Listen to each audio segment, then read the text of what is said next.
Welcome back. Welcome. We are plowing down the road of vitamins and minerals. And actually, I went into Kevin to say, hey, man, what are we doing next? And I showed him a label. I think it was a mixed nuts, right? And it had certain ones. And he goes, well, aren't those minerals? And I was like, I don't know.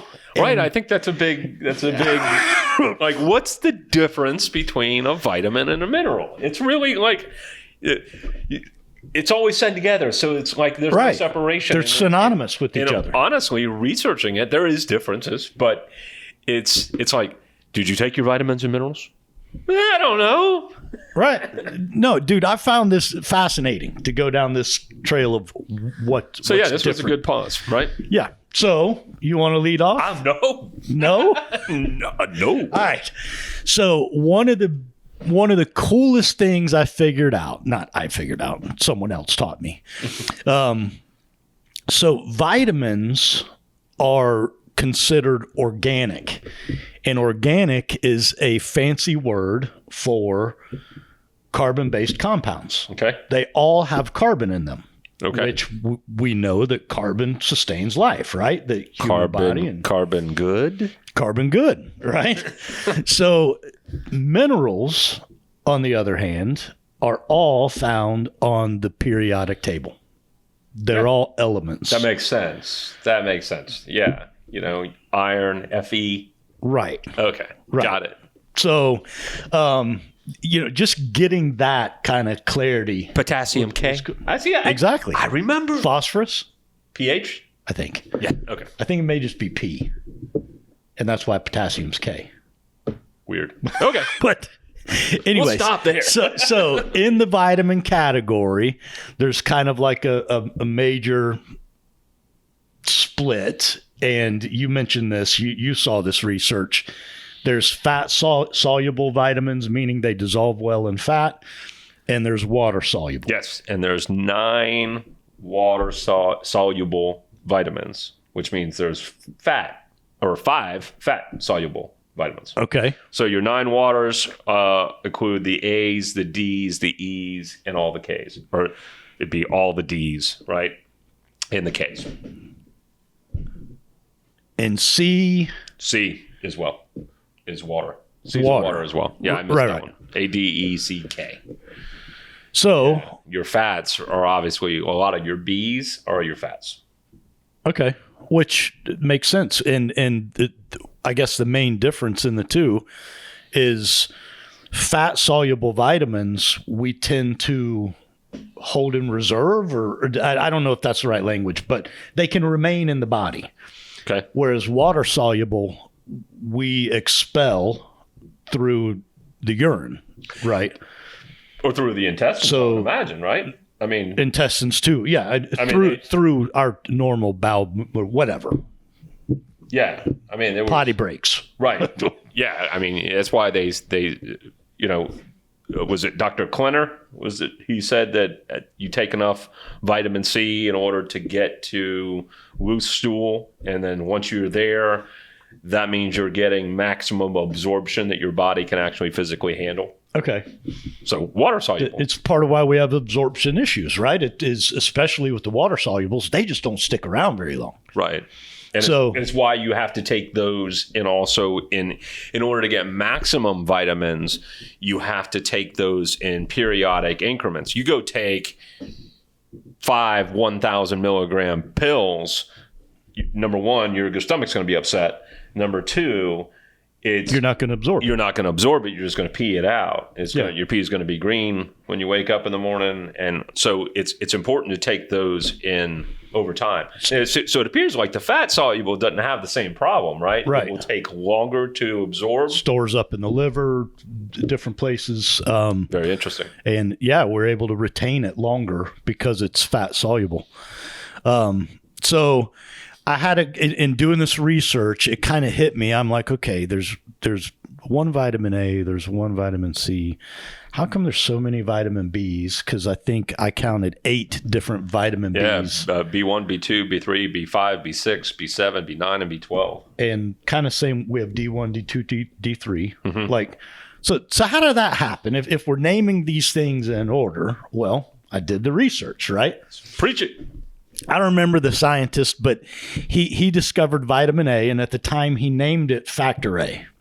Another guy discovered B, so they named it factor B. Okay. And over time, they found out that that single vitamin was actually a mixture of a bunch of micronutrients, right? That what they thought was one was really Well, that 8. makes a lot of sense. We just did K yesterday, right? K1, K2. Okay. That makes a ton of sense because they thought that those were doing the same process. Right. Turns out they weren't. They weren't. And they're absorbed different and retained different. And so yeah, that's kind of the breakdown of how B exploded into 8. You like what I did there? Yeah. They almost, yeah. Like, okay. I get it. So moving on to minerals, right? They're all found on the periodic table. I counted there's 15. Did you get the same? 1, 2, 3, 4, 5, 6. A little less than 15 is what I got.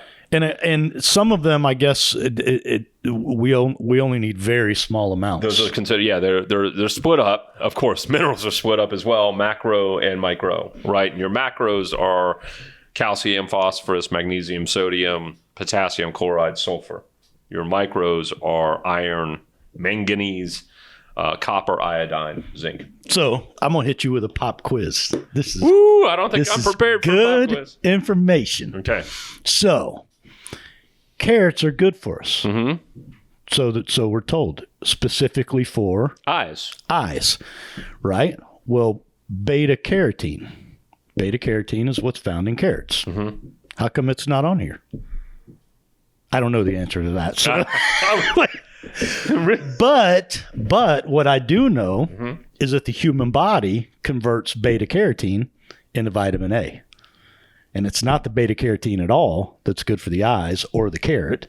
It's the vitamin A. I gotcha. Right? And there's a whole host of food products that have both vitamins and minerals, because what else do carrots have? Potassium. Gotcha. Right? You look at milk. What's milk got? And I'm talking like pasture milk, not the crap you buy at the supermarket, but pastured milk straight out of the cow has calcium and vitamin D. Right. Vitamins and minerals.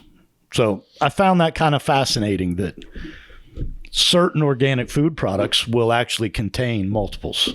And I think that some of these other things are designed, we talk about minerals, and minerals can be absorbed in the body, not necessarily just ingested. I don't think that's the case with vitamins. I think you have to eat vitamins. You have to bring them in. Like, for instance, magnesium is, you can take a salt bath. You can, what's the Epsom? Epsom salt is magnesium. So you could go sit in a Epsom bath, and if you get the temperature up enough, your skin dilates. It's absorbed into your skin, and you can get magnesium that way.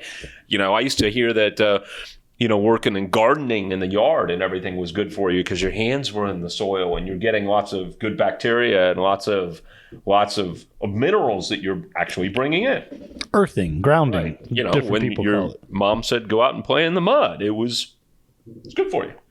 So you can get minerals other ways other than ingestion, and that's kind of neat. Yeah, well, vitamins some of them are the same, at least D. D you can get from the sun. So go out and tan and then come take an Epsom bath. Epsom salt bath, whatever. Right. Because they prescribe that after surgery, right? I feel like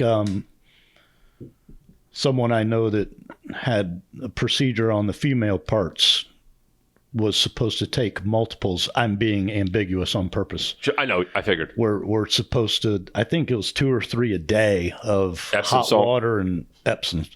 I can't say the healing. word. Yeah.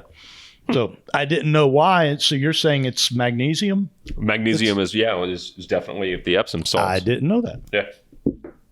So that's good info, man.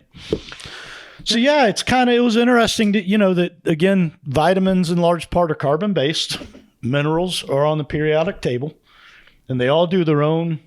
I mean, they're all necessary at some level for the body to function correctly. But now the wild card, I mean, it just like, you see my face I could. glassing over. It's these processes, it's not just like these supplements, right? But these processes need other processes, right? Your minerals need vitamins, and then your minerals and vitamins sometimes need outside influence. Vitamin D is one of those. Yeah, you can eat all the vitamin D you want, but if you don't actually go out and get some sun with that vitamin D, I mean, it's a good supplement. Right.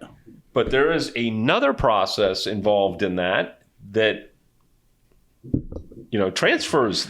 Oh, dude, don't get me wrong. I think my head is spinning as well. And I have more questions now than I can answer.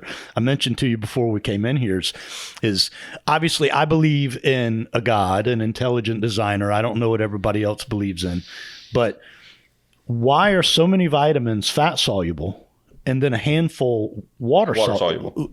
I don't believe that's by accident, but I can't answer why. I can't figure it out. I Polk County education again.